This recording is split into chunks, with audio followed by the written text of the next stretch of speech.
We are live. Sprint Right Option Podcast, part of the Blue Wire Hustle Network. I am Andrew Pasquini. That is Jason Aponte to my left. Actually, it's not. I just wanted to really run with Andrew's intro and everything because he does it so well and it's so professional. So unfortunately, Andrew's not here today. He's on the IR. It's not a high ankle sprain, guys, and he should be fine, honestly. But for today, I have a special guest with me, Mr. Brad Graham, Mr. The SF Niners on Instagram and on Twitter. Brad, what's up, bro? Bro, I'm hyped. Obviously, we know what happened. We got all kinds of players signed, all kinds of movement. I'm working off of 2 hours sleep. So things can get a little crazy today. We'll see what happens. But, when you're only working off 2 hours of sleep, we'll see what happens. So it's really funny, honestly, that you brought that up because, the first thing that we're just going to talk about free agency, right? We're not going to talk about, wheelings and dealings that they should do or anything like that. Let's just talk about the bare facts because 49ers fans are excited. I'm excited. Yeah. I had to break out the TO jersey. I'm excited. I wanted to, fresh, by the way. I appreciate that. When it hits different when you pop the tag on it, from the top, like it's just like, whoo, this is brand new. But there's a lot of good vibes going on. So it's funny that you're gonna start there because that's what happened, right? So last night we're on Clubhouse as we frequently are, much later into the night on my side, being on the East Coast and away from the West Coast. So I decide finally for one night, hey, I'm gonna try to get some sleep tonight. Why? Why? You picked the wrong night. Why, Brad? You picked the wrong night. Oh my goodness. It was so lit last night. It was absolutely insane. When Trent dropped that Forever Faithful, like I'm talking about DEFCON 5, like immediately. Because, I've been covering social media for a while, covering these players, doing all that kind of stuff. So when players in the middle of a contract situation and they put something out like that, you know right away. So obviously he posted the picture of his back tat, Forever Faithful. And then right after that, he reposted one of his boys and his reaction to signing the deal. So right away, like we were like, oh, it's going on. It was like what, 12:30, Pacific Standard Time. It was crazy, man. It was crazy. West Coast dads might have been asleep at that time too, as well. East Coast dads, I was out. So it was crazy, honestly. So I got a chance to hop on an IG live with you, and that was a thrill because I remember watching all of your IG lives. Like, man, I would love for this guy to notice me. Remember, I had to beg for a follow back at you did, you did, and you did a great job. And I followed you immediately right after that. I was like, this guy deserves it. He earns it. He's earned it. That's when I felt like I made it. When you came on, that was fun. We had a lot of fun. Yeah. That was before everything popped too. That was, but honestly, you've been putting in a lot of work. You had Daniel Brunskill today on your IG. Talk a little bit about that. That was a lot of fun because, Daniel Brunskill is a little bit of a page legend over here. Being an offensive lineman myself, I just love what he does against Aaron Donald. So that's where he made his name for me. But it was really great being able to talk to him. He actually gave some pretty good insight into, Trent Williams, Alex Mack, and even Samson Ebukam. So 3 guys that we just recently signed. He was able to give some perspective on those signings, and it was just a really good conversation. He's a great guy, super chill. That's chill. Awesome. That's an amazing get, man. And I was able to hop in for a little bit until, dad duties came over me again and I had to do something else.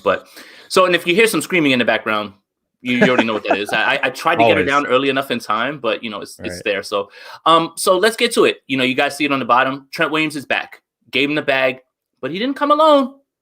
He's with somebody else.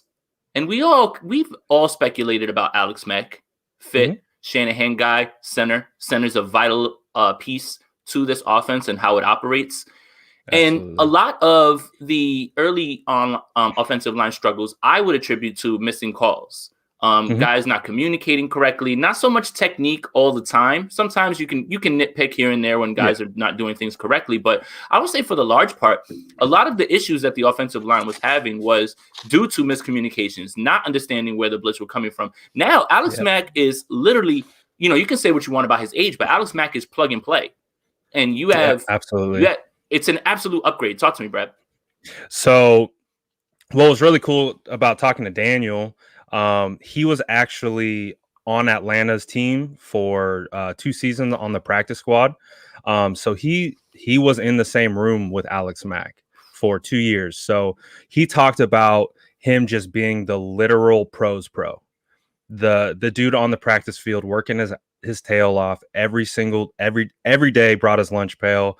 He's a total leader of the room. He said one of the biggest, upsides to Alex is just how smart he is, man. He's just like, and you alluded to it already, a lot of the issues that we saw with the 49ers just was being able to identify pressure, being able to identify blitzes and act accordingly. And so we got put out of place a lot of times just because we had inexperienced centers, the majority of the year. So what was really cool about what Brunskill said is like we're getting a guy who's going to come in right away and be able to key on everything that's happening and get everyone in the right spot. So 49er fans should be pretty darn excited about this signing because, like you said, it's plug and play. It's right away. We're going. And then I think the thing is as well too, and I think this is a little bit of something that I took issue with Daniel Brunskill. Just because a guy can play a bunch of spots doesn't mean that you should just be bouncing him around. And I love the idea of Daniel Brunskill being able to take constant reps at right guard. You will see improvement. You will see a man who gets to key in on everything. You're an offensive lineman. How hard is it to go from guard to center to guard to center, back and forth? Like it's literally like it's a position right next to the guard, but it is two different positions completely. Talk to me a little bit about that.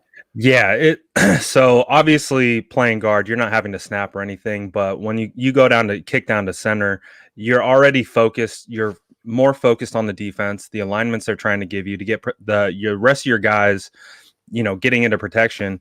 But let's say you have to reach block Aaron Donald as a center, you still have to snap the ball. Like you have to snap and work your technique. So when you're inexperienced and you're learning on the fly, basically for the first time in the NFL, it's a little bit difficult. But what Brunskill was talking about is this was literally been his path almost his entire career. He was a college tight end. As a senior, he was switched to tackle because they had some injuries. And then from there, he's just switched all over the offensive line. So with him being able to focus on right guard only, it should really bring some continuity and some consistency across the line that we really need. Yeah, and that's the biggest thing. Trent's back, best left tackle in the game. You now upgrade at center. This offensive line is going to improve vastly, I believe. Yes. Say what you want about age. Again, experience, reputation, the way the guy plays. You saw how effective this offense was when Weston Richburg was upright and competent. Now, that's what you might be looking at right now. So 49ers fans have every right to be excited. And the thing that I was most afraid of with Trent leaving is, again, and I'll reiterate it because I've spoken about it on plenty of, the shows and things, is that when you send a third for him, then you take out the language with the franchise tag in his contract, and then he leaves and you get nothing because you don't get a compensatory pick because he has 10 accrued seasons in the league. That's where I was nervous. That's why I was like, first day of free agency and he's still not signed. It's like, come on, like, what are we doing? But you know what? Apparently John Lynch and Jed York were not hacked. They were not hacked. That was a wild night as well, too. Like, we didn't get a chance to really talk about that because we held off on Monday to do this on Wednesday, thinking that the first day of free agency would have a bunch of stuff going on. And I'm kind of glad we did. But that night, like, really, the last 3 days on 49ers Twitter has been unifying somehow. I mean, you'd be hard pressed to find people right now that are upset with anything that's going on with this team as far as there's plenty of people that said, you can't sign Juice, you can't sign Verrett, you can't sign Trent. They're all here.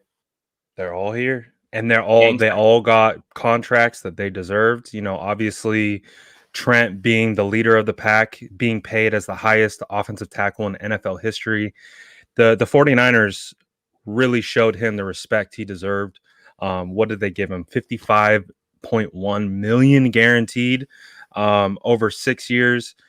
Absolute great. I applaud John Lynch, Parag Marathe, ownership for understanding how important Trent Williams was to this team, to the roster construction moving forward in the future, and giving him what he deserved. Because you and I talked about it. We were nervous when Papa came out and dropped that 4 for 80. We were like, oh, let's brace. I told my followers at the SF Niners, I was like, all right, guys, start mentally preparing.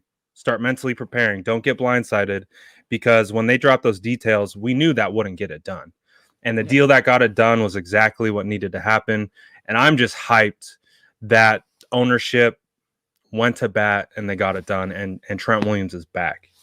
Absolutely. Hashtag paid Trent Williams. And now we don't have to pester them anymore for that. Nope. Let's move on. So Juice, there's a lot of discussion about, positional value. How much money do you allocate to the position and things like that? The thing that makes Juice vital to this offense is the way that he creates angles in the run game, the way that Kyle Shanahan can use him. The issue that I kind of have, and you can talk me through this real quick, Brad, the snap percentages, and here's the thing. When games get, let's just say there's a game where the 49ers have to throw themselves back into a game. Yeah. Kyle Juszczyk's usually not going to be on the field for those things, right? So it's almost, it's look, I'm not trying to downplay it. I'm happy he's back. I'm happy that, fullbacks are getting paid. And again, you have to go to a place where they're actually going to utilize you. You can make money and go somewhere where they'll never use you the way that they're using you over here. So I've always thought that they kind of had an upper leg on the competition. But talk to me about the Juice deal and talk to me about your feelings around it. So with the Juice deal, I can definitely understand, the positional value and the price tag that he received. But I think with how the 49ers view this move is they're also looking past what he does between the white lines.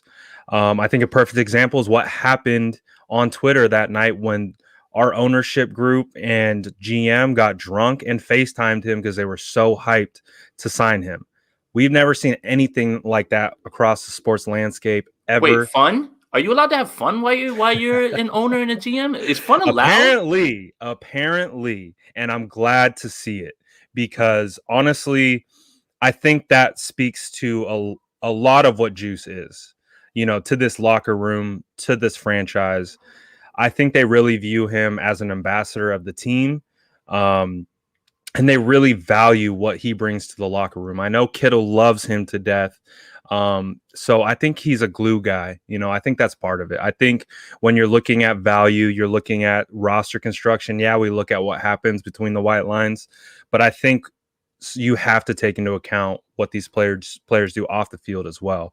Now, looking at it from on the field standpoint, Kyle and the fullback are synonymous with one another. So I understand the move. You're getting Kyle, the best fullback in the league. Obviously, it comes at a price. The whole reservation I had about it was, how do you pay Trent Williams, Juice, and Verrett? And to me, it felt like Juice was the one who you could, make the argument. We saw how Dwelley played when Juice was out and fit that role, played really well. So why not do something similar? But I think at the end of the day, they just truly value what he brings. He brings a lot. So I think with how we're watching everything come out, it comes out to a good situation, because they were able to keep all their guys, and they got a guy that the locker room truly loves. So yeah, and culture is a big thing, and the way that people view, who they should bring in, who they should let go, and who should be drafted. Culture, your integrity. The thing that I learned the most from you in Mobile, and I think it has to do a lot with the way that you're putting your teams together. Scout integrity. And how do you do that? How do you scout integrity? And that's the part that I found myself trying to figure out. It's like, people can say whatever they. Yeah, exactly. People can say all the right things in an interview. In an interview, right, for a job that I'm trying to get from you, right. I'm not going to tell you, hey, I'm going to work hard for 3 months. After that, I'm going to start slacking off because I'm skating. Right, or I'm just going to slack off because, you can't fire me after the 3 months period, so it's really an intangible that is not tangible so many times, but you do have to scout it. And I think that's a really good point about culture and everything as well. Just purely football fit. I just kind of wish that they would move Juice around and split him out wide. Former tight end, use him a little bit more like that. Like I love the way that they use him on the leaks. They use him to get easy throws for whoever the quarterback is. I love all those things. I just feel like if we're going to be paying you, let's use you a little bit more creatively at this point. You know, I don't know the personnel groupings. Again, we don't have a final roster set, so I won't speculate before we get those sort of things. But yeah, you know, if you're going to pay a guy premium money at a, you know, not so premium position, I'd like to just see you use them a little bit more. That's it. Like, I want to see you in that 50-60 snap percentage. That makes perfect sense. And so I think with how this team continues to build, it's going to be really interesting to see how they handle the quarterback position, because depending on who is playing under center, that could either, you know, keep the scheme kind of where it is, or it could open up and evolve. So I think that's something to take into account as well. If we look back at 2019, we look at 2020, you know, those years you can put some context around it and potentially around his usage. So the hope is, you know, if Kyle's gets the ability to open up his offense more, the hope is he can be more creative with Juice as well. Because if you can use Juice as that matchup nightmare, do it. You paid him. Let's get it done. Yeah. I agree 100%, Brad. All right, let's move on real quick. So, Jason Verrett. I mean, when you hear Jason Verrett at the end of his time with the team say, I owe them a lot. I love their training facilities for whatever that's worth, you know, things like that, right? And I think that he really showed loyalty to the 49ers for sticking with him when nobody else probably would have taken those chances. No. So here's the one thing I'll say. In the beginning, it looks bad with Verrett. You're just like, what are you doing here? Remember, they didn't give him much money. It's like, why are you here? You're not really doing anything. And then week 2, he's pressed into duty immediately because of all the injuries. And then he starts to show that all-pro form that he had over there with the Chargers. Now, concerns with a long-term contract with Verrett came into whether last year's health was the exception or the rule. And that's a fair argument. It is. Right. But what Jason Verrett got a bunch of multi-year offers. He took a 1-year deal to stay with the 49ers and bet on himself. If he shows anything that like he did last year, he's going to get the bag. Yes. Talk to me, Brad. I mean, we know Jason Verrett is a Pro Bowl, all-pro player prior to injury. And obviously, it's been quite a journey to come back. But I think it speaks volumes to his character and his ability to push through adversity. To be able to come back and play at the high level he did. And the fact that he came back to the Niners when he had other deals on the table, I think that's pretty cool. I love when players do that. Similar to what happened last year, Jimmy Ward could have signed with the Raiders for a lot more money. He chose to come back to the Niners on a, you know, relatively speaking, cost-effective contract compared to other top safeties. So, you know, if that mentality exists within the building, that's, again, speaking to culture, speaking to the locker room, speaking to what these guys are building. Obviously, last year was just a disaster in regards to injuries, and, you know, that affected everyone across the board. So if this team can restack and reload and get healthy, I think we're in for a pretty solid outing from this defense, and including Jason Verrett. It's just, again, the only caveat with him is can he stay healthy? But for the 49ers, with 1 year, was a $5.5 million contract. I mean, that to me is a steal. That to me is like stealing. So I'm really excited about that. And when you break down the base salary and everything as well, it's loaded with. So, you know, I don't want to throw this out there because I'm not trying to speak this into existence, but God forbid there is something that happens to Jason Verrett. There's so many in-game bonuses for being active and things like that are in there. Again, Jason Verrett's betting on himself, and he's betting on the cap exploding again, and then, you know, having his services, you know, wanted by so many other players.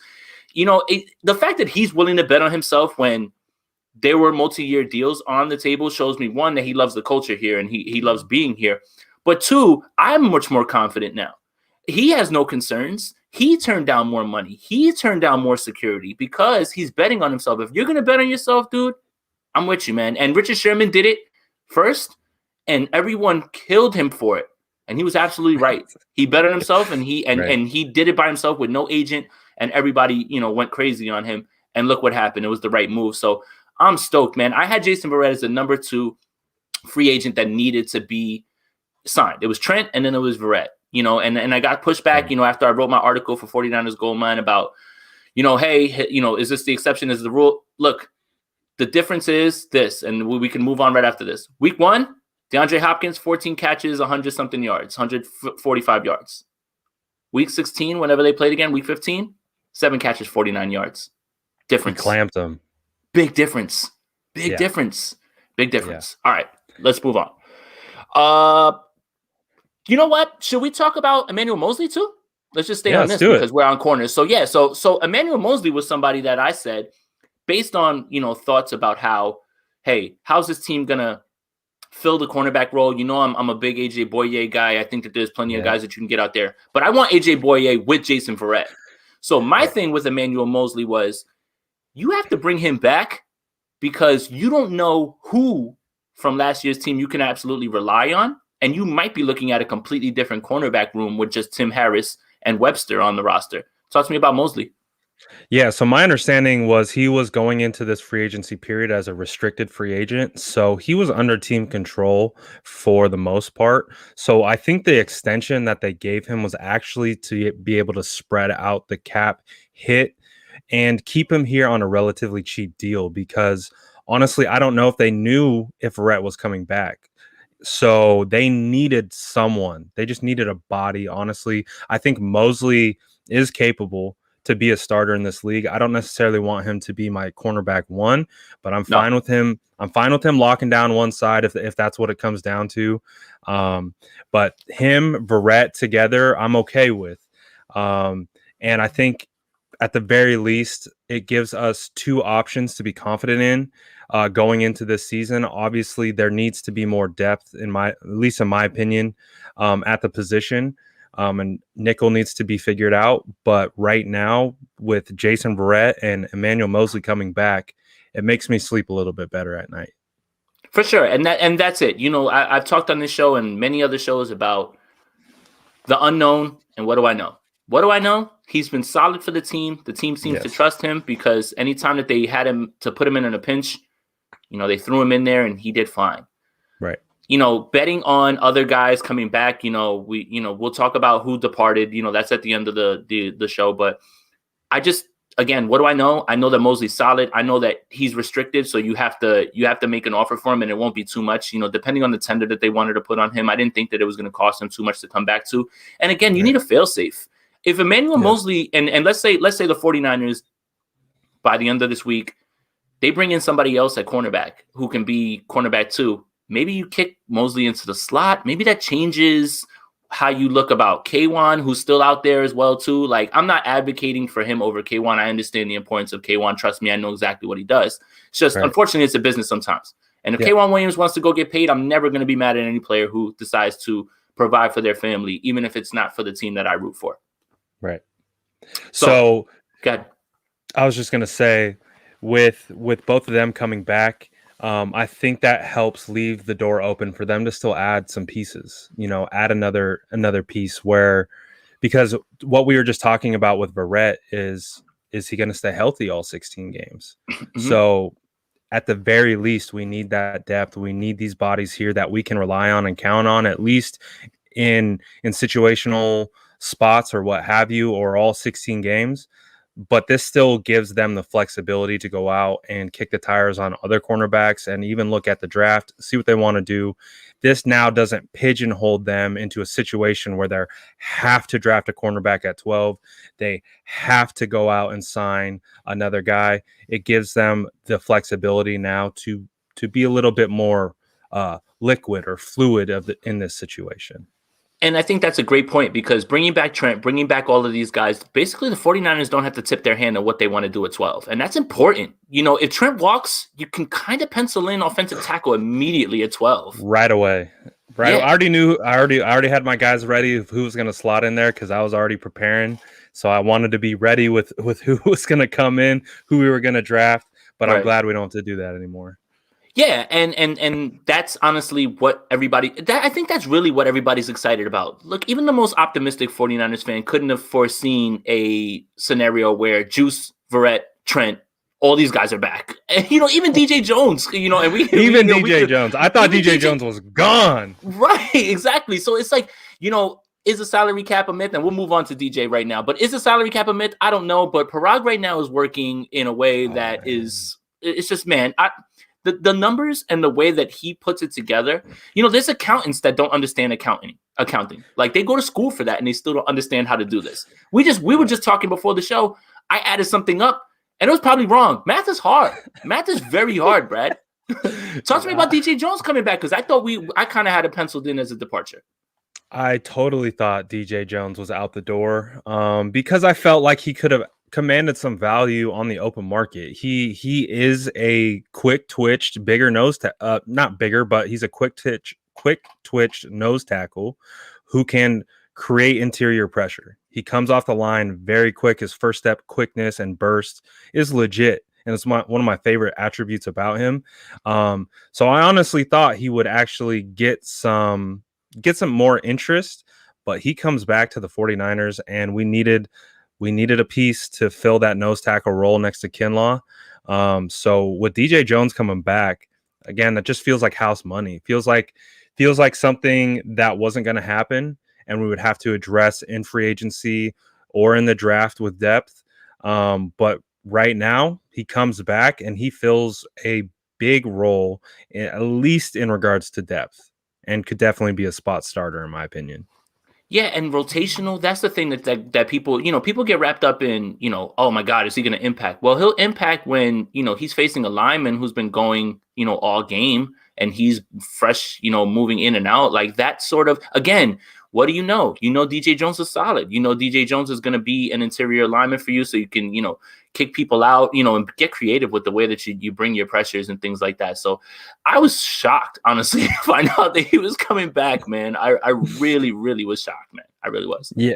I mean, I wasn't expecting it. I was like, oh, no way. We got DJ Jones back. All right, let's go. But it does, again, it's just one of those other pieces, kind of like we were talking about with Mosley. It just gives the 49ers plenty of flexibility. They're not pigeonholed into, focusing on a need. Mm-hmm. It gives them a lot of opportunity to do a lot of things, and he can still grow and develop.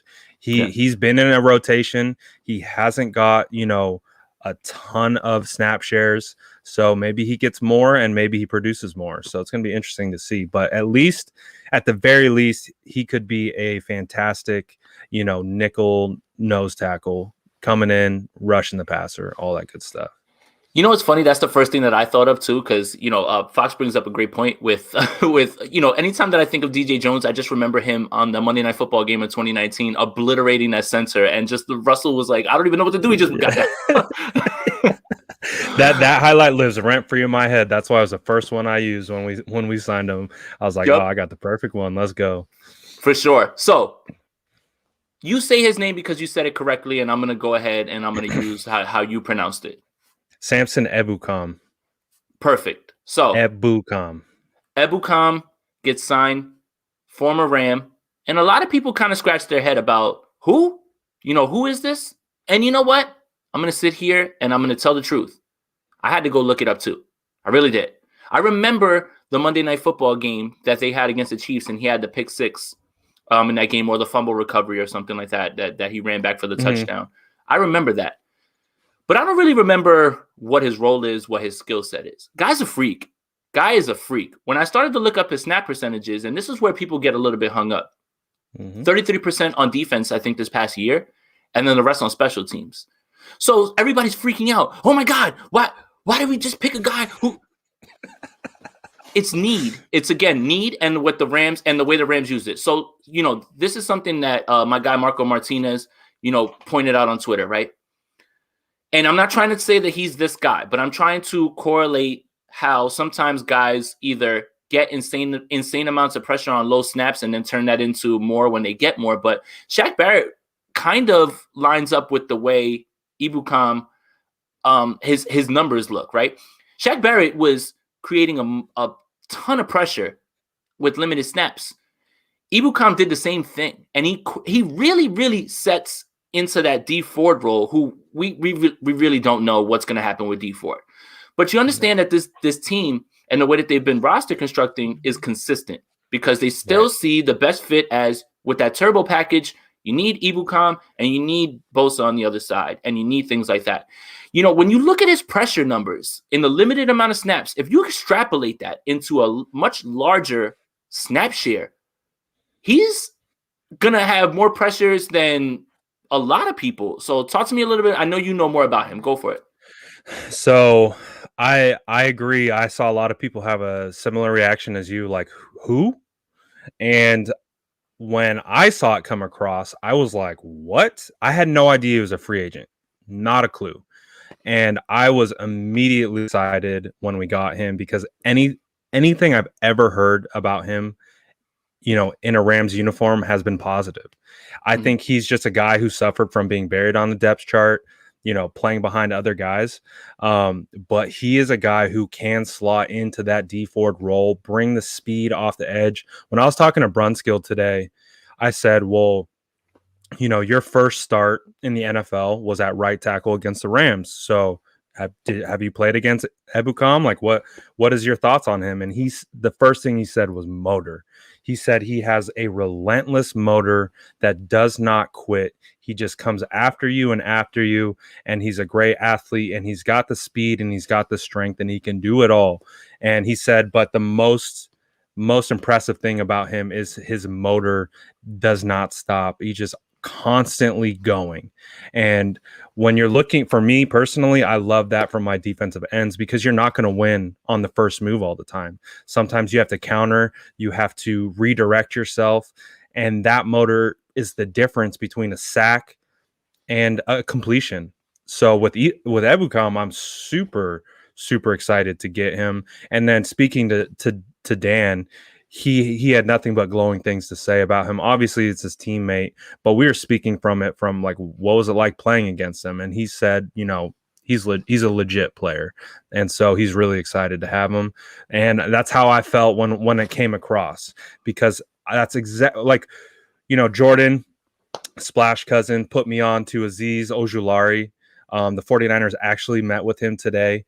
That's his brand right now. I mean, it's his brand, and everybody just tagged Jordan. And rightfully so, because Jordan put me on.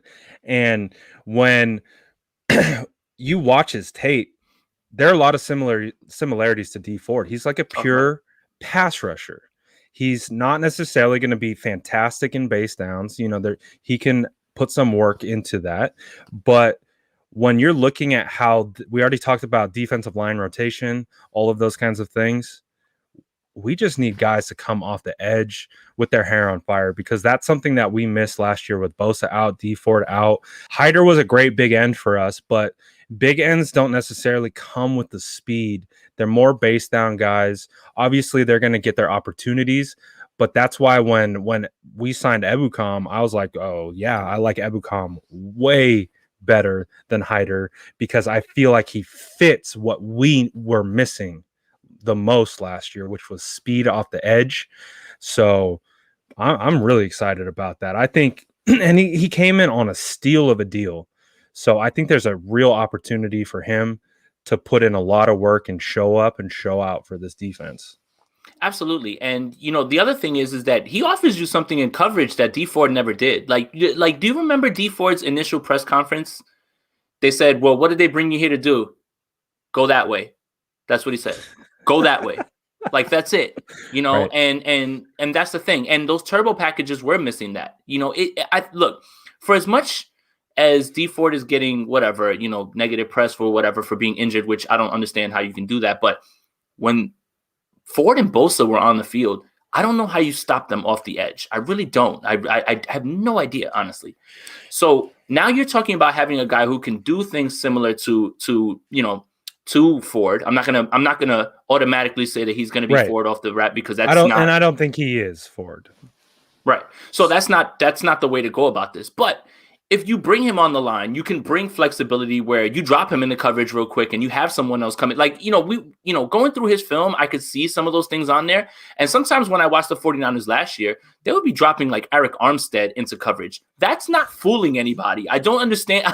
I don't understand that thought process. I know you want to kind of change it up. If Eric Armstead's on the line, then yeah, he's going for the quarterback. No, we're going to drop him back. No, that's not it. But in this case, if you want to use him in a way where you have him on the line, he's showing blitz, but he can get back to his cover and have someone else blitz in his stead where you don't see it coming, I think that becomes invaluable because when Dee Ford's on the field on third downs, he's not on first and second. When he's on third down, you already know what he's there to do. He's just there to rush the passer. So I'm not trying to tell you he's Dee Ford. I am trying to tell you why you should be excited about such a move because the kid, his athletic numbers, combine numbers are through the roof.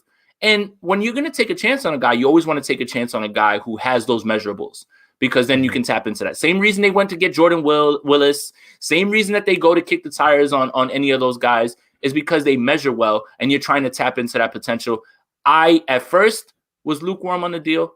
After you get a chance to review the tape, look at everything that he does, look at what he offers his defense, you should be a little bit more excited about Ebukam. Exactly. And basically what you're speaking to is you're not necessarily comparing Dee Ford to Ebukam. You're looking at the role that they both fulfill. Bingo. And how they slot into doing similar things. I still think Sampson isn't going to be our starting 3-down defensive end. No. I still think we need to go out and get a couple more edge defenders, maybe even another pass rush guy. Blair's not here anymore. He was just released.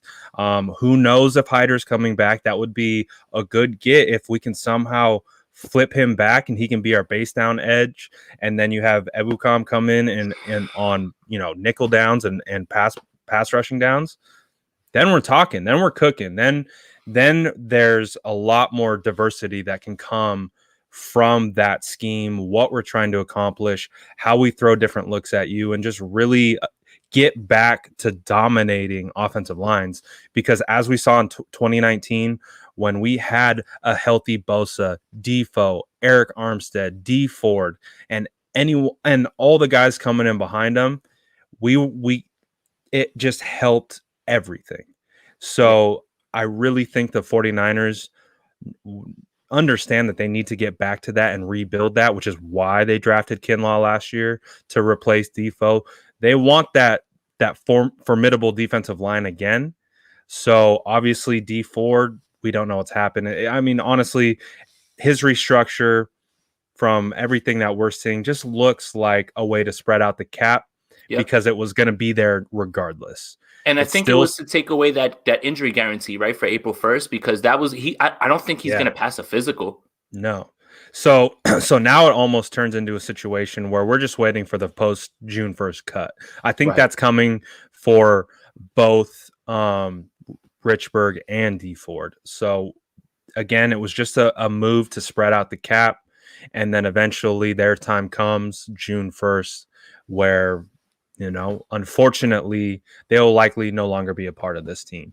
But that at least gives the 49ers the ability and flexibility to go out and keep adding pieces to that defensive line. I love the re-sign Tart thing. You. Oh yeah, I know. Don't say stuff like that in the comments to get me excited, man. Do not do that, man. I've been trying. Trust me, I'm trying right now. All right. I don't want to end on a sad note, but I do want to talk about some departures from the team. I'm going to start with Solomon Thomas because I think I want to get something off my chest real quick, that I kind of got off on Twitter, but I want to elaborate on a little bit more on here. You may not like where Solomon Thomas was drafted, okay? Solomon Thomas did not draft himself, guys, okay? So you're more mad at Solomon Thomas than you are the people who make the decisions. That's wrong. And I feel awful that when you see Solomon Thomas leaving for Los Angeles or Las Vegas, wherever the Raiders play, that people take their chance right now to throw dirt on the man and say all these awful things. Listen, was he worthy of a number 3 pick? I'm not here to debate that. What I'm here to tell you is that he didn't draft himself there. Do you think that he was like, Take me instead of Watson and Mahomes and Derwin James. This is the best idea you could ever make. I'm baffled at this fan base sometimes. And this is the only negative thing that I have to say about this entire week, because everything's been great this week. It's been, flowers and sunshine and everything. Right. I dislike the way certain people talk about Solomon Thomas. He never did anything wrong. If I was somebody that was supposed to be in the third round and I get my name called at number 3, you don't say, I'm not going up there to get my jersey, or I'm not, like, that's not how it works. The guy was played out of position the entire time that he was here as well. Because when you take a guy with a number 3 pick, you have these expectations that he can just do it all. And that's not true. Some guys just need to be put in the right position. What I want to say is, say what what you want about his time here.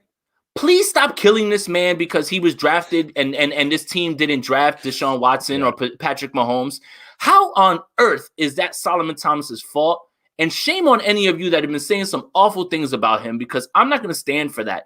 Football players are football players. He's a great human being. He's a solid player, but he didn't draft himself in a spot where look, be mad at the people who didn't draft the guy that you wanted, not the guy who got drafted in the spot. Go ahead, Brad.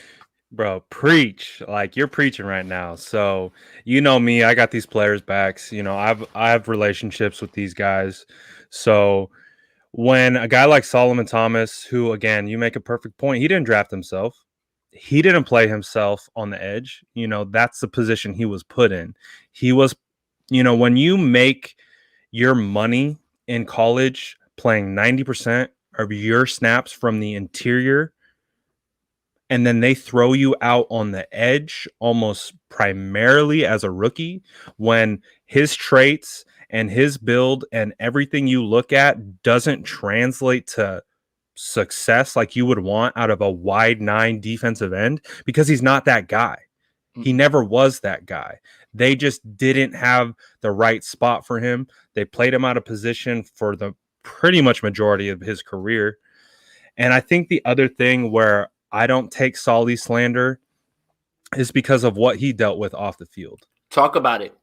So honestly, when he comes in and he's being played out of position, he's not getting, the production that he wants. Not shortly after that, unfortunately, it's a really sad story. But you need to talk about it because it's context. It's his story. It's context. Mm-hmm. Because after, a rough first season, his sister took her own life. And when you look at the relationship between Solly and his sister, I'm talking about best friends, like best friends. Like you look through their social media, how they interact with each other from kids to now, they were best friends. And when you lose someone like that, that demolished Solly. Absolutely demolished Solly to a point where he was talking about it. He said there was one day he was in the cafeteria contemplating taking his life. And John Lynch pulled him to the side, had a conversation with him, and he credited John Lynch for really turning around his mentality of, wanting to just, end his suffering to, I'm going to make a change and, be a change in other people's lives who've had to deal with this. So when we talked about it earlier, scouting integrity, that's also just scouting psychology, right? Understanding how things affect performance. Can you imagine? Can you imagine having to go out and do your job in that high profile of a situation where fans are already, I don't know if I can swear on, are already crapping on you, and now you're dealing with that, and every day they're in your DMs, every day they're in your comments telling you you're trash, you need to get off this team. It was just a really unfortunate situation. So when it comes to Solly, man, I have his back till the end. I understand the context to why he wasn't successful, and I get it. And I also believe that he needed a fresh start. He just needed to, get out of here, spread his wings a little bit, and hopefully find a spot that fits him really well. I wish nothing but the best for Solly. Obviously, hindsight being what it is, would we pick other guys? Of course. But when it comes to Solly, nothing but respect, because I understand his context. That's it. I can't imagine that. And this is a good segue into somebody else who, 49er fans really felt for during the time where, where he was on the team, So something comes across Twitter, right? And at this point, everybody is nervous about getting got by, false reports and things like that, right? I got. Yeah, I got like not that long ago. It was actually really good, actually. I had to like say respect. But you see something that says Marquise Goodwin is reverted back to the 49ers. And I'm like, reverted? I've been watching this game for a long time. I don't need to tell you my age because I don't want to date myself. But I've never heard of anything like that. But the point that I'm trying to correlate to is Marquise Goodwin has dealt with several tragedies as a 49er fan, as a 49er. Everybody knows the touchdown against the Giants where he dropped to his knees. We had no idea at that point. He had lost his son hours before that game, and he went out there and played.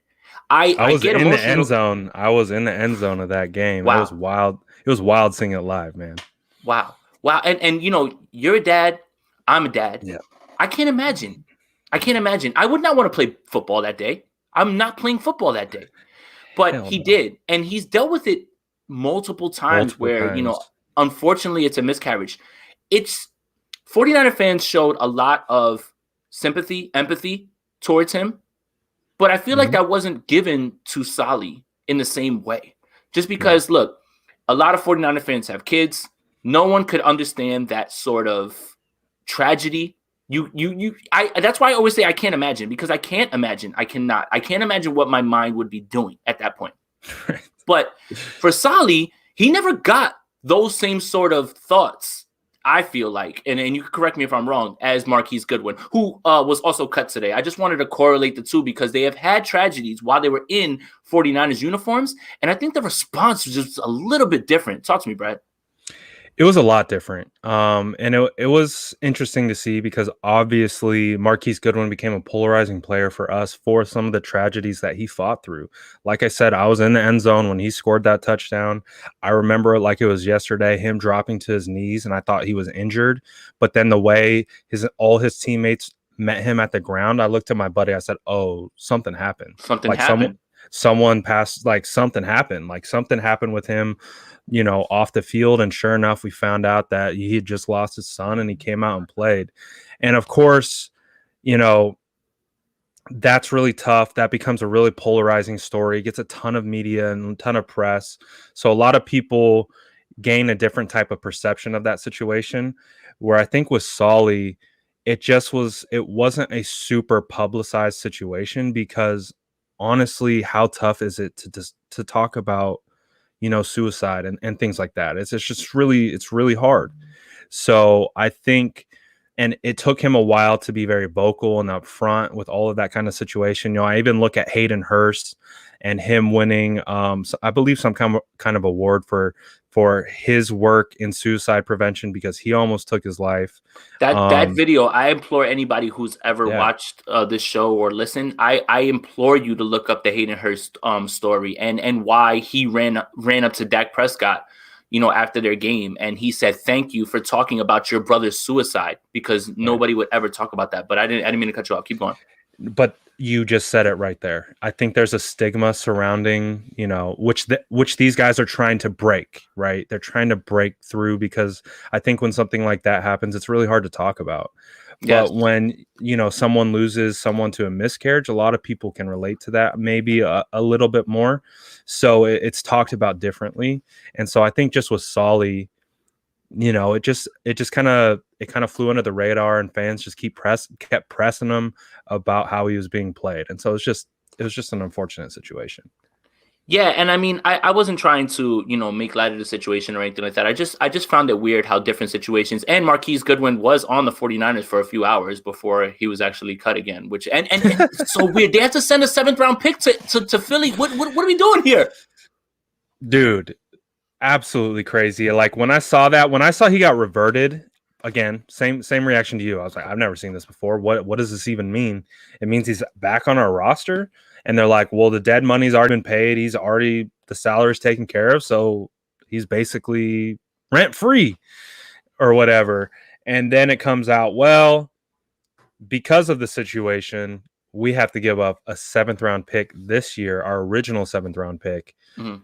And that was just like, oh, that just sucks. Because we go from 10 picks down to 9. And, we just released him today. It was just this is a weird situation, something I'd never really seen before. Right, and that 7th round pick, there goes our backup punter, because your punter is only as good as the backup. All right, look, what? All right, so let's talk about a serious thing. Ahkello Witherspoon, who I have caped to come back, but I just wondered whether he would come back because of the other circumstances. Shanahan's doghouse. A real thing? Yes, it is a real thing. Here's the thing. Name me a better duo than Seattle Seahawks and former 49ers players. I don't think I can, honestly. I really don't think I can. It's like clockwork. I thought DJ was going there. I thought damn near half the free agents on the 49ers are heading up north to go play for Seattle and Pete Carroll. But honestly, it makes sense with Ahkello. He's a natural scheme fit for what they do, playing those cover 2, cover 3 concepts. He fits what they want to do. So I think that is him moving on is just a product of us re-signing Verrett. I think if Verrett, goes away, then there's an opportunity, I think, for Ahkello to come back on a prove-it deal. But I think, with the opportunity gone, it just made the door open up for him to go up north. And I guarantee you he's up there with DJ Reed. 49ers cut DJ Reed this offseason. They thought he was going to somehow swing back around onto IR. And of course, Seattle swooped him. They reunite. And they're going to want to give the 49ers fits. They're going to be motivated to play against us. So I mean, the thing with Spoon, I've been really vocal about Spoon. It's the thing that I feel like he broke through the mental hurdle is Shanahan's doghouse. Yeah. There's people that make it out of the doghouse and find their way back onto the field, and they don't do anything. Like I said, I forget what show I said it. Dante Pettis finally got back on the field, and he went out on his shield in Seattle. He was just like, "That's the day." Like, I regret nothing. And he just jumped in the air, and he was just like, "I'm done." Spoon actually, Spoon had to lock up in Arizona. DK Metcalf, he looked like he was playing with a confidence that he had shown in 2019 the first 4 games, right? And then injuries derail him, and then it always seemed like after one play he kind of just his confidence fell, and it always seemed mental. For me, now it's him getting on the other side of that, and I would not be surprised if all of a sudden next year. Everybody's making jokes on Twitter. Oh, we're going to pick on Spoon. Are you? Because I've spoken to people on this team that'll tell you that he was the best cornerback on this team even when Richard Sherman was there. And they believe that wholeheartedly. Yep. And I'm one of those people. Because back when I was with 4th and 9, working with Croc is the cornerback god, right? Guru. Anytime I have a question, I ask him. Exactly. So when I was working with Croc, I was doing cut-ups, and the player that we were focusing on the first 4 weeks was Ahkello. So I watched every snap of Ahkello multiple times for the first 4 weeks. And I'm, like you said, one of those people who will bang the table and say Ahkello Witherspoon was the best cornerback on the 49ers, far and away over what Richard Sherman was producing at that time, far and away what K'Waun Williams was producing at that time. Ahkello was killing it. Started out with Mike Evans right at the beginning of the year, and then he just went on and on and on and just kept producing until, unfortunately, pick 6 in that game too. That was sending him all the way up after that. Yeah, and so I'm looking at Ahkello in 2019 like, this is the guy. This is the next guy. And then, unfortunately, again, injury happens. Injuries affect more than just physical ability. To me, being a former player myself and having to deal with it, I can argue a certain injury affects the mental ability more than anything else, because it's in the back of your subconscious. You're thinking about, if I plant hard enough, am I going to re-injure? Or if I do this the wrong way, am I going to re-injure? But it's not like you're making yourself think about it. It's just how it happens. And then I think the biggest thing with Akelo was seeing Mosley come in and watching Mosley thrive, because remember, Mosley came in, he balled out against the Browns and DK Metcalf too. That's the and one that DK start week Metcalf. 17. Week 17 is the one, and that's the thing, right? Week 17, Spoon gives up a touchdown. Spoon gives up his second touchdown, and they pull him. And Mosley comes off the bench cold, and he makes one of the most underrated plays in that game. Because if he doesn't look, he gets beat off of the line. I could see it like right here in my mind. He gets beat off of the line by DK Metcalf, but he recovers in a way that he's able to knock the ball away. And that's what I always said about Mosley, is that he's solid. But imagine being a guy and just having, anytime that you do anything wrong, all right, we're benching you. Like, how's that in your head? Exactly. And so again, I'm a big, integrity guy, which also translates into psychology and sports psychology and how your mind is really the key driver. Because when we're in the NFL, we're talking about NFL football players. We're talking about the most elite athletes across the board. Every single person on an NFL roster is an elite athlete. That's not the problem. Everyone has the traits. Everyone has the measurables. Everyone has That's why they're there. What separates everyone from the next guy is how hard they work, their effort, and their confidence and mentality, and being able to bounce back through adversity. Because football, at the end of the day, is an imperfect game. If anything, it comes down to who makes the least amount of mistakes, not who is the most perfect. So you have to be able, especially being a cornerback, you're going to get beat, you're going to get smoked. It's going to happen. So you have to have short-term memory. You live one play at a time and you just move on. But it's really easy to when you get beat, to get pressed, to be like, I don't want that to happen again. So how am I going to make sure that doesn't happen again? And then you're over processing, you're overthinking, you're trying too many things, and you're getting away from what makes you a good football player. So when you see a guy like Mosley come in, ball out, do really well, and then Akelo pops back in when he's healthy and struggles, and they yank him immediately, Mosley comes back in and balls again, I feel like at that moment, confidence is shot, right? It's just how do you some players can't recover from that. I think we saw at the end of last year him finally rebound. Like, it took a while, but we saw some plays from Akelo where we're like, oh, there's the old Akelo. So yeah, I'm not gonna crap on him, because I know it's there. I know what he's capable of. I know the talent is there. It's just, if he can get his mental right and he can be focused and not worry about those types of things, he's gonna give us fits, man. He matches up well against our guys. He's gonna give us fits. And he's played against them in practice. And that's the thing. When we talk to guys on this team, right? Because we do, and we talk to guys on the defense. Right. Nobody practices better. Nobody prepares better than him, and he's already seen. So this is the little stuff, the mind stuff, right? That I get worried about. Spoon knows what Brandon wants to do on every route. Spoon kind of knows what Debo wants to do on certain routes.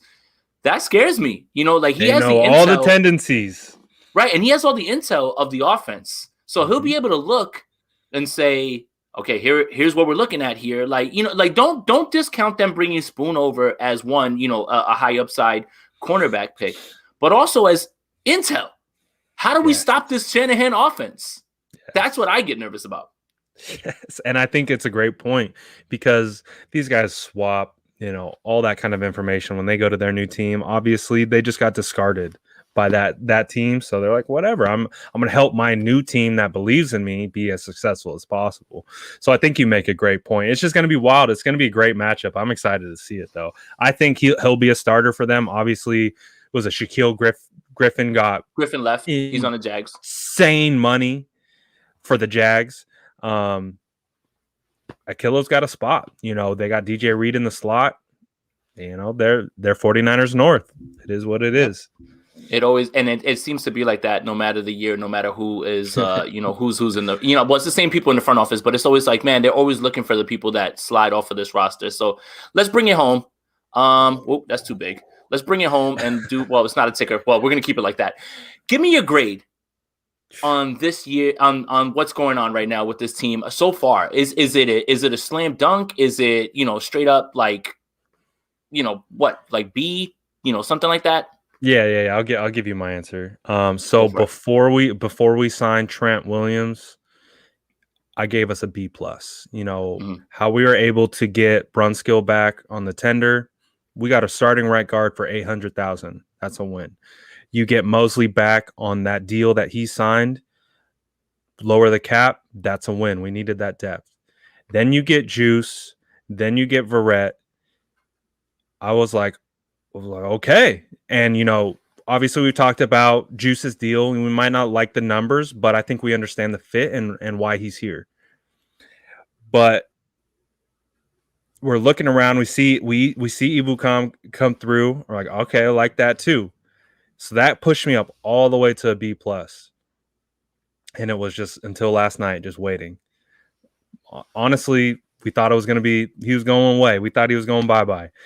But when that hit and then Alex Mack hit, and grades can get really homery, right? Like it's really easy just to be like, oh, we're talking about the 49ers A plus. That's super easy. But honestly, you take a step back, you look at how all these other teams have built throughout free agency, you look at who we've brought back, who we're able to sign or re-sign. I don't know how you don't give it an A plus. I mean, honestly, because now we have so much flexibility when it comes to making additional moves, potential trades at other positions, and being flexible in the draft. So that's all you can ask for going into the situation. It sounds like we're still floating really nice above the cap. I think around 14 million is what I read. Mhm. So you bring back all these guys, you still have space. You bring back DJ Jones, like someone you thought you were going to lose. You have I can make the argument right now that we have the best run blocking offensive line in football, and they haven't taken a snap yet. I won't talk about pass blocking quite yet because I still think there's work to be done in that regard. But when you look at these guys from a run blocking perspective in an outside zone scheme, and you plug Alex Mack in the center, you get Brunskill back to right guard, who is he's a zone guy. He's not going to power you off the line. He's going to work his technique and work his speed. And then we know McGlinchey, he's good in the run game. Needs work in the pass game, but that's why But that's what he was brought here for. That's why I preface it as, the best run blocking offensive line in football, because now they can start getting back to predicating their pass game off play action, which helps the offensive line. I think people don't understand how helpful it is to offensive linemen when they're running run action passes, because the offensive linemen still work their run blocking technique. They just don't get past 1 yard. They don't, or couple yards down the line of scrimmage. They just stay right there on the line of scrimmage, but they're still executing their run actions. Whereas last year we saw pure drop back and it turned into a disaster. So I'm really excited with what this offensive line looks like. I'm really excited that we got, we haven't even talked about Ross Dwelly, from a couple weeks ago. Marcel Harris is back. So we got some depth pieces. I feel like we're primed to make some additional moves to really bolster this offense. So that's why I'm like A plus. I think they killed it. They did everything that I wanted them to do plus more. So I don't know how I don't give them an A plus. I've got him at an A just because I think that there's still room to grow to an A plus, because again, like you said, you can fill that cornerback 2 spot. You can do anything. Curtis Samuel and Smokey Brown have left the market, and yes, I am in shambles. Once I get off of this show, I will be happened too. Yeah, I will. Yeah, it happened right before we got on. I will be enjoying my St. Patrick's Day tonight, and I may not remember most of it from after this point. But one more person that I wanted to bring up, because we missed it when we were talking about farewells. Kendrick Bourne. Oh, good one. Yes. So, go ahead. Here's what I want to say, and I said it on your show yesterday on the IG Live. I am happy for Kendrick Bourne. Undrafted free agents don't get second contracts. They don't. Let alone the contract that he got from the Patriots. Again, 49er fan, yes. Pro player, much more so. He has turned his undrafted status into a second contract where he is going to go to a place where the Patriots are going to run a lot of the routes that he likes to run with Cam. You know, they've loaded up with Jonnu, with Hunter Henry. They're going to be running those short comebacks in the middle of the field. Kendrick Bourne is about to eat right now in this offense, and I couldn't be more happy for him. As much as I would like to see him get back to wide receiver 3 status, and I've made it no secret, I thought that the team could upgrade from him. As solid as he is, there was players out there, John Brown, Curtis Samuel, that I would have loved to have seen, you know, but you still cannot deny what he was able to do with his circumstances. And I couldn't be happier for the guy right now that he got his bag. And I couldn't be happy that he's going to a place where if there's a place that is, you know, culturally as good, Niners, Patriots, they kind of line up the same way. And he's going to be in a great spot. And, you know, and whether Cam's the quarterback or someone else is, I don't know. But I know that right now, Bill is in his bag. And he's like loading this team up right now, man. He was. So look, here's my thing with Patriots fans, Patriots people that talk to me about, Cam, this and that. They won 7 games last year with Cam. 7.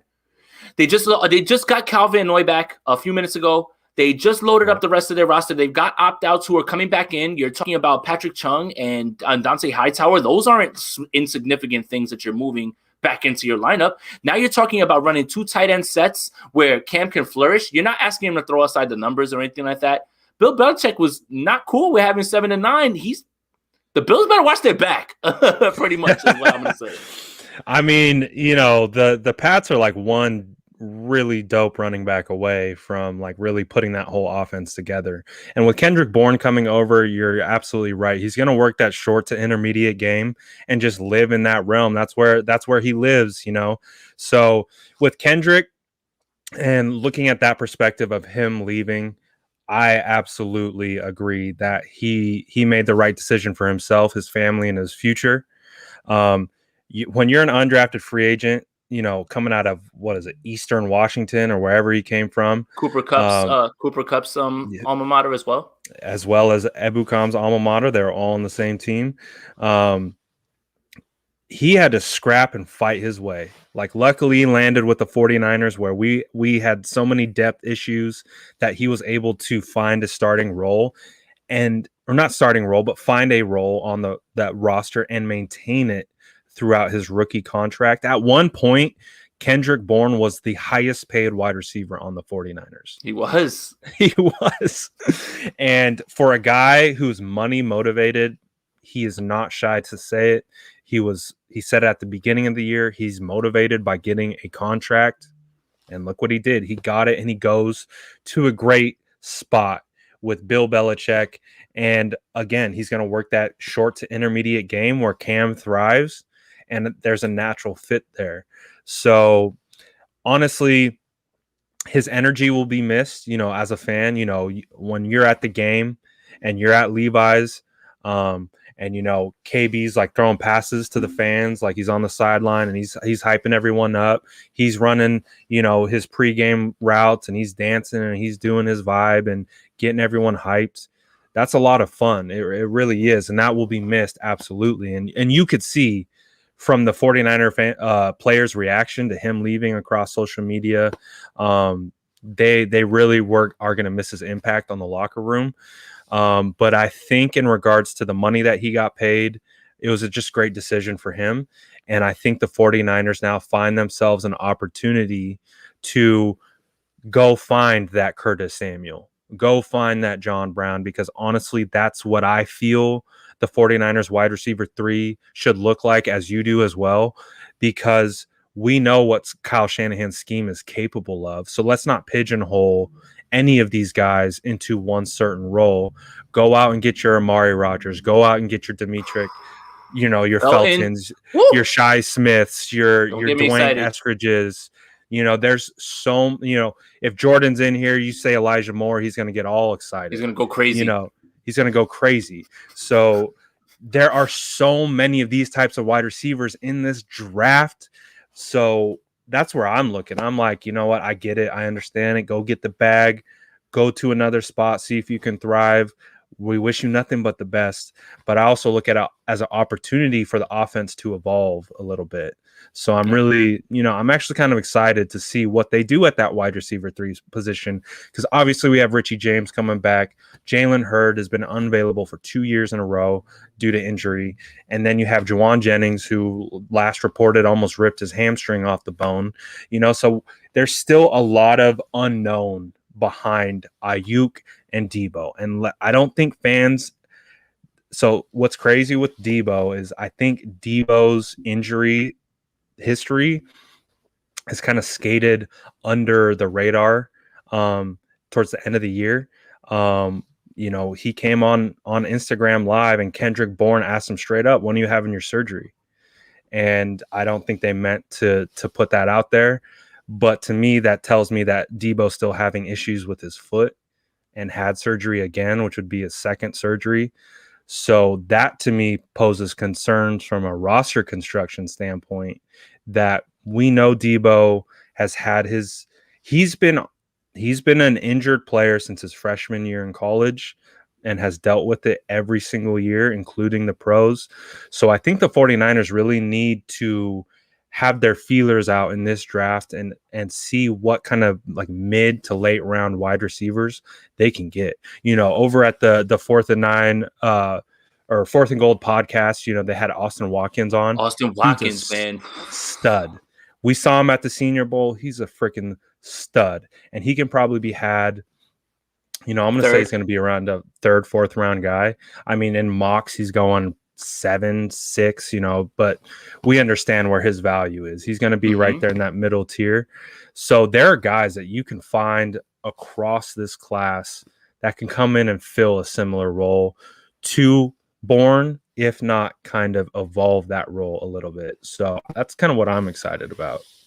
Yeah, and it's a little bit more upside, and when I was talking about, John Brown and Curtis Samuel, it was never to put down Kendrick Bourne. It's just, no disrespect to him. He's not the receiver Right. they are. And no. To think about, it could be a scenario where you have to line up Ayuk, Debo, and like a John Brown in the slot, or like a Curtis Samuel out there. And it's just like, that's a nightmare. Like you have no shot. You have 2 guys that can run every single route on the field, and they can threaten you vertically. And that's really where I was at with it.